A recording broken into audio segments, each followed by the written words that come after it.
आम्ही आमचा ट्रेक थोडा उशिरा सुरू केल्यामुळे आम्हाला गडाच्या मध्यावरच अंधार पडला. त्यामुळे आम्ही तिथेच राहण्याचा निर्णय घेतला.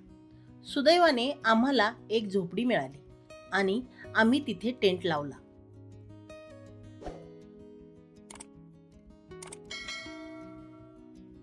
सकाळ झाल्यावर आम्ही पुढे निघालो. सकाळी लवकर ट्रेक सुरू केला. नेहमीप्रमाणे आमच्या सोबत एक कुत्रा आला. असं म्हणतात की महाभारतातील पांडवांच्या शेवटच्या प्रवासातही एक कुत्रा त्यांच्या सोबत होता आणि शेवटपर्यंत तो त्यांच्या सोबत राहिला.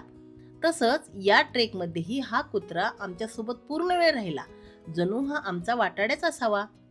शिडीच्या वाटेने आम्ही किल्ल्याच्या दरवाजाजवळ आलो आणि डाव्या बाजूला गेल्यावर आपल्याला रत्नादेवीचं सुंदर मंदिर दिसतं. त्याच्या पुढे गेल्यावर एक मोठी गुहा लागते. त्या गुहेत आपण रात्री मुक्काम करू शकतो. साधारण 20 लोक सहज राहू शकतील एवढी मोठी गुहा आहे ती.